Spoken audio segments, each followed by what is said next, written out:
My son, 45M, is dating a much younger girl, 19F. I, 69F, have two sons. The younger one, 37, is married to his high school girlfriend and they have two daughters. The eldest, Sam, 45, moved to NYC to focus on his career and now he's at the point when he can relax a little. All mothers love their sons, but he is objectively good-looking, tall, smart, successful, and kind. He's had a couple of his age long-term girlfriends. I've always been sad that he hasn't found a life partner yet, but understood he was doing it at his pace, until I met his girlfriend a few days ago. Over Thanksgiving, both sons flew home to us. My son brought home his girlfriend that he's been dating for almost a year. I'd heard about him from her and he sounded happy, but he's not the type to share that much with me or his father. When he said he'd like to bring her for Thanksgiving, we were very excited to finally meet the girl he's serious about. When we walked in, we were all shocked. She looked so young. So beautiful and mature, but definitely young. I pulled him aside and asked how old she was. He looked embarrassed and said she was turning 20 soon. I never expected him to go for someone so young.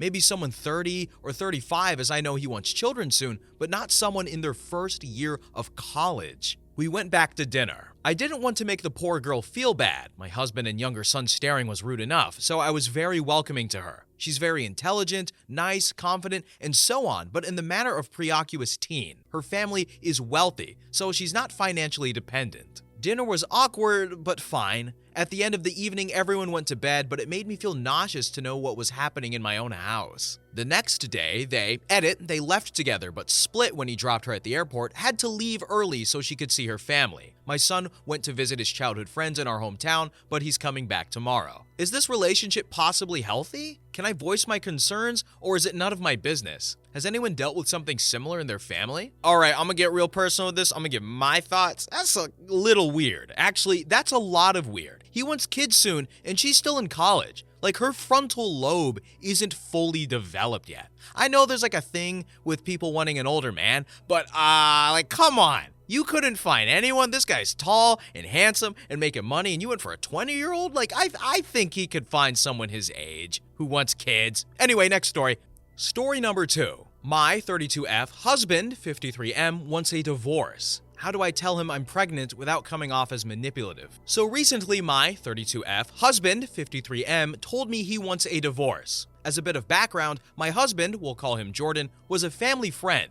And after a bit of messaging around, I ended up pregnant with our daughter, 14F. We ended up having a good old shotgun wedding, courtesy of my highly religious family. The topic of families came up afterwards, naturally, and we both make our stances clear. Jordan wants a big family and always has. I'm talking mother, father, 7 children, and a dog type deal. Meanwhile, I wasn't super opposed to the idea of 1, though I felt 7 was a bit much. Anyway, life goes on as we settle into our newly married lives. He gets a promotion and is working longer hours. We decide I quit my job to start caring for our daughter full time so we can save more money from daycare costs, and when she turns 5 and starts kindergarten, we decide to start trying for another child. Well, roughly 2 years into this with no results, I get cancer. We put the family thing on hold and I opt for treatment. My doctor did warn me that the chemo drugs I was on had a high risk of causing permanent changes to my fertility, but we decided to go through with it anyway. There was a rather scary period of time where it looked like treatment was making it worse, but I managed to pull through. Shortly after, me and Jordan get back to the family planning. Unfortunately, in this time, it very much seemed like the infertility risk hit, as I couldn't keep a pregnancy. The few times I did get pregnant usually ended with a miscarriage, with the one time I made it to full term ending in a stillbirth. Well, after a few months of this, he tells me that he's sick and tired of getting his hopes up only to be let down, and that if I get pregnant, I should just not tell him until I was 3 to 4 months along, since the risk of a miscarriage would go down significantly then. I agree and follow this rule. As of last month, I noticed that Jordan has become distant. He takes longer shifts at work. He isn't as intimate with me anymore, and he pretty much ignores our daughter and me completely, while before, he always made sure to at least greet and hug her, even if he was running a bit late. And then about a week ago, I get served with divorce papers while he's at work. He refuses to tell me why he wants one and is insistent that it isn't a problem I can fix. The only problem is that I'm pregnant and was planning to tell him the news the literal day I was served, since I had passed the 4-month mark. Now, however, I'm worried about how do I tell him. I have to disclose that I'm pregnant on the paperwork since that affects possible child support and custody, and I don't want to lie to a judge, but I also want to tell him myself instead of having him find out through the court. My issue is that I'm worried that if I tell him now, it'll look like I'm trying to manipulate him into canceling the divorce and force him to stay with me. But if I wait for it to be mentioned during the divorce, it'll look like I was trying to hide it and trap him into paying more money for a child he wouldn't be aware of. Can anyone help me out with the best way to tell him without it coming off this way? I appreciate any advice you can give me. Oh boy, this has all the potentials of being a huge mess. If I was her, I would just tell him, be like, look, I'm not trying to trap you. I was literally going to tell you today because I waited the 4 months per your request.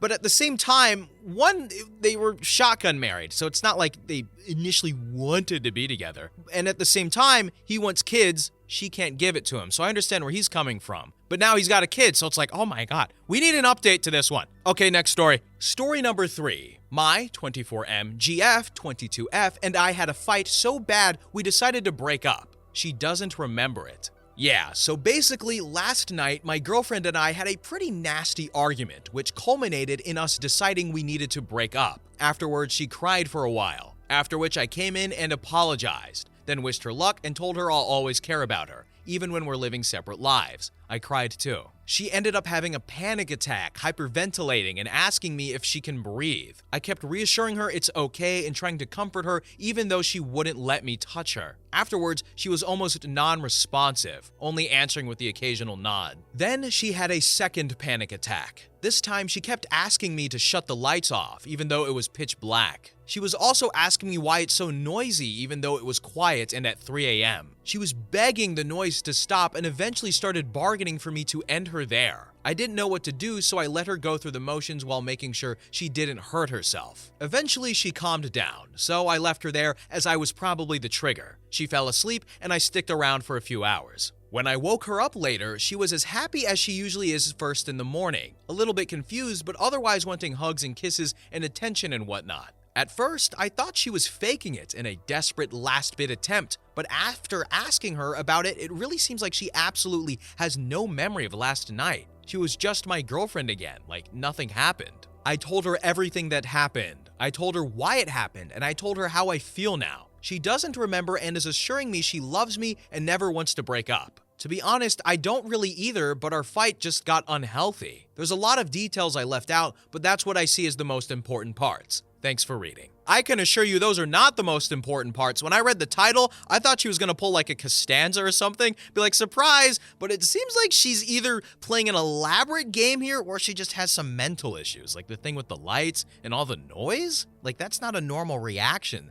So I feel like this guy's leaving out some important details here to fill in the blanks because, like, how do you break up with someone and then forget, right? Like, something happened. Something is happening and we're missing it. We need an update to this one as well. Next story. Story number 4. My exgf, 24F, cheated on me, 22M, and had a kid. She left her boyfriend, 25M, and wants me to take her back. I don't want to come off as arrogant or cocky, but I just had such large growth financially and mentally. This girl and I dated for months, but had a lifelong friendship and were friends since we were both toddlers. I've always had feelings for her, and I thought she was my soulmate. We had a lot of plans and goals to complete together, but she's acted to play games and left me for another dude. Obviously, it hurt, and I'm still feeling some sort of betrayal over it. The thing is, she had a baby with that guy. After the whole mess, I cut her off completely, and she kept trying to be my friend, but I turned my back to her. I saw her a couple of times recently due to some stuff that was going on, and we have had some conversations on my feelings and her feelings. The thing is, I am not the same. I started making high 6 digits a year, and I think for somebody my age, I'm doing very good.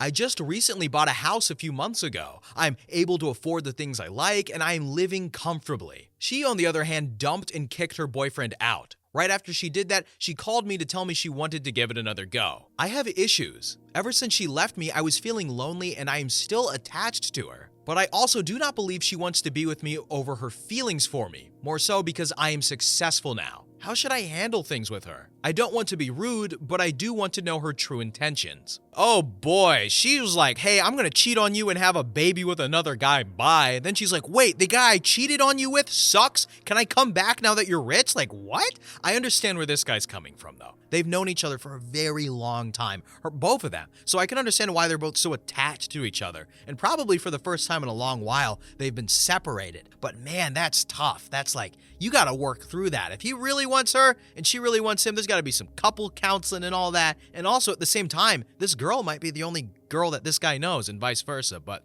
I don't know. I'm not rich. Okay, next story. Story number 5. My 37M ex-wife 30F is about to be homeless and is asked to live with me and my son. Well, buckle up, friends, because my life's fever dream is about to get weird. I will be as brief as possible, but I'm still trying to figure out what to do here, which is why I am posting. Also, to preface, I'm leaning towards no, but I wanted to see if I was missing anything, and this is wild. Backstory. A brief backstory. 3 years ago, during COVID, my ex-wife, Petunia, cheated on me. We have one young son and have been married for 7 years. I tried to work things out, but her mom convinced her she cheated because she was unhappy with me. It was a very high conflict divorce, and at first, I made a few bad decisions. Trust letting her access to our joint bank account. I had a ton of false police allegations against me and CPS calls, so I put everything up to a camera. I walked with a body cam outdoors. I was utterly self-monitored to avoid allegations. A week after I put up the cameras, I caught her and her family breaking into my house. Legally speaking, she did not get arrested because we were still married, but it does look bad in court. However, I took my lawyer's advice and the custody my state gives fathers. Fortunately for me, she fell in love with someone in a European country and handed away most of the rights to my son. Most, as in, I got full custody, but she retained legal custody, i.e. she could put him out of school or get his medical records, etc. My lawyer said this protected me if we went back to court because she would probably win that before and I would look bad. 1 year later, she is getting divorced a second time and moving in with our mutual friend. The divorce happened about a month ago, and during this time, she has not attempted to visit my son. Side note here, my lawyer advised me to play it cool, don't antagonize, don't withhold our son. Also, he told me to buy a house. I'm in a position to do so now, and sit down roots to make it harder to take him away from me. Again, our divorce was a high conflict one, and I was terrified she would try and take him away from me. I am more than willing to allow her to see her son, and I want to do the right thing and let my son grow up happy. Honestly, that's all I care about. Her history says she is highly volatile, and I am concerned. Current problem. Here's where I need advice. I don't want to bury the lead here, so the crux is that she wants to move in for a few weeks until her YouTube career takes off. I am not insane, so I do not have any confidence in said career. I also question her mental health for reasons listed below. Reddit. Our mutual friends, a couple with 3 children, grew tired of Petunia and for a good reason. They assumed she would do the usual thing, get a job and get back up on her feet. They also work very hard and sometimes struggle to get by, so working 10 hours a day to come home to someone doing absolutely nothing is very discouraging. They gave her a deadline to get out, or they would involve legal matters. That deadline is in a few days, so Petunia has decided to call me and ask if she could live with me for a few weeks. Petunia joined some new age religion. There is a lot of details to share here, but I want to leave the tangent manageable. Instead, I will link you to the Aetherius Society. She denies it by name, but line by line, that's what she believes in. I am also religious, so I am careful not to make fun of other religions. It would not be sincere of me to do so, but it started with a tarot card reading, which led to going on to TikTok. And then she believes that she is a starseed and an ancient alien who came to spread light to the world. It seems like a mix of paganism, Buddhism, and other spiritual things mashed into one. I'm not trying to rant about reincarnations and talking with aliens here, so I've deleted many paragraphs of the issues I take with it. She thinks she is a chosen being, risen above the masses, and of course, that plays strongly into the ego. Everyone internally wants to feel like they are unique, and believing you are some royal bloodline feeds into that. Right now, I am legitimately suspecting mental illness. Our mutual friends tell me that they don't recognize her anymore and that she's being secretive and not letting them know what's happening. I'm a single dad with 100% custody and zero support from the other parent. My dating life is also not looking up, but I have a promising career and we get by. I am incredibly fortunate in a lot of ways.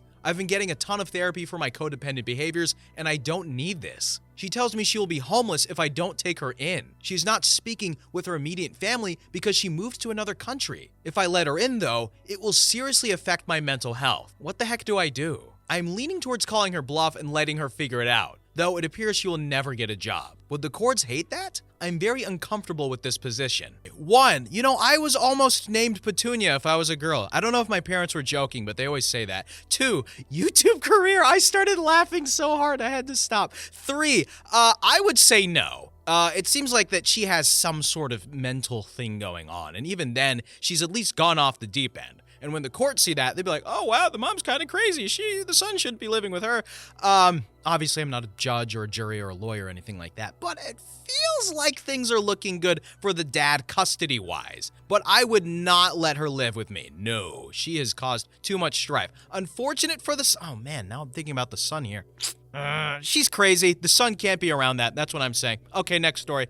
Story number 6. I, 34M, have been carrying my wife, 37F, through life, but I don't think I can do it anymore. Will I have to carry her financially through the rest of her life? I, 34M, have been married to my wife, 37F, for 11 years. We have a 7-year-old child together. She has severe untreated depression, obsessive-compulsive disorder, and/or bipolar disorder. I can't be exactly sure what because she won't seek treatment, possibly stemming from childhood trauma. Throughout our lives together, I've had to take care of all of our needs, and it has worn me down. I want to divorce her and be free to start my life over, but I think I'll have to carry her for the rest of my life in order to keep my kid's mother out of the poorhouse. We met in undergrad, and she seemed to be a very keen student like me. I was an autistic nerd who had never had a serious relationship, so her attention was very welcoming to me. However, as I got to know her, I realized that she was not suited to this work and had very uneven grades, and increasingly she asked for my help on her papers. She had a breakdown during her undergraduate years, which resulted in me eventually writing all of her papers in the last year of their undergraduate. She was very invested in doing a master's and then PhD in the academic field we were both in, and insisted on applying to these programs. However, this pattern of me writing her papers for her continued throughout her master's and then PhD, until she failed out of the PhD program because she couldn't pass the special fields exam, because I couldn't write that one for her. Since that day, 8 years ago, she has not had a job. In general, she is very uneven emotionally and highly critical of me. I acknowledge that I have many faults and I am far from a perfect husband, but her depression leads her to be very negative about everything in life and very critical of myself and others. I am a very clumsy person, and every mistake I make cannot be passed by. It must be pointed out and dissected. She insists regularly that I do not love her or our child. There is very little that I can get her to be positive about. She was on antidepressants for about 2 years, which leveled her out quite successfully, but she hated being on them and will not go back on. She has made it an absolute rule that I cannot suggest medication, as she has indicated that she will never consider it again. I have suggested therapy instead, and she has also refused. We have not been intimate in 8 years. We had our child shortly after she failed college, and she stayed home with our child. At this point, she had even worse postpartum depression and became zealously attached to the baby. She was generally unwilling to let the baby out of her sight, and even now, she will, every 5 minutes or so, check in on our kid in their room just to make sure they're okay. I suggested that we put our kid in daycare at the age of 3, and she refused. She was barely willing to put our child into junior kindergarten. Overall, she is a very good mother though, in the sense that she puts our child above everything and takes very good care of her. However, she does not have the bandwidth to fit anything else into her life. Now that our kid is in grade school, I have been encouraging her to start looking for work. She is generally unwilling, citing the need to be near our child's school during the day. She will not consider after-hours care for our kid. With such a large employment gap, there is very little she would be considered for, but I've managed to pull the strings at work where she would get a contract teaching the job at the university I work at. The mere prospect of the job has caused her to have severe panic attacks. She hasn't even applied yet. I'm starting to realize that left untreated, she will never be able to hold down steady work. Last night in a discussion, she was especially cruel to me when discussing this job, saying I'm forcing her into taking on this work and listing all sorts of other unilateral things that I would force onto her hypothetically, like moving to a bad neighborhood with a worse school for our child. and I decided I do not want to be in this relationship anymore. However, in Ontario, Canada, I can see that if I divorce her, I will be responsible for providing more than half of my take-home pay to her in spousal support and child support, leaving me less than current market rent in my city for myself. I have stayed in this relationship for a significant percentage of my life out of love for her and out of love for our daughter. I also recognize that I am likely dooming her to destitution if I leave. She is so incapable of caring for herself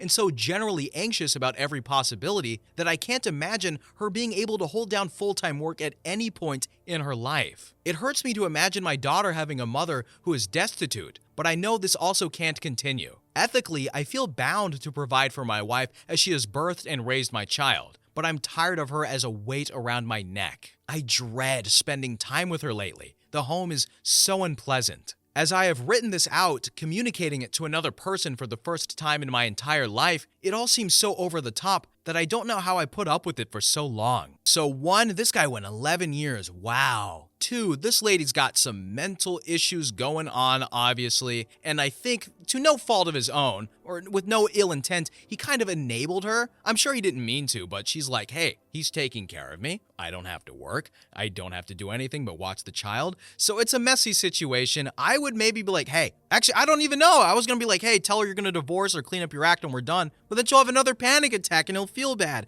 Oh man, this poor guy. I want to know what he does next. Okay, I'm done. Bye.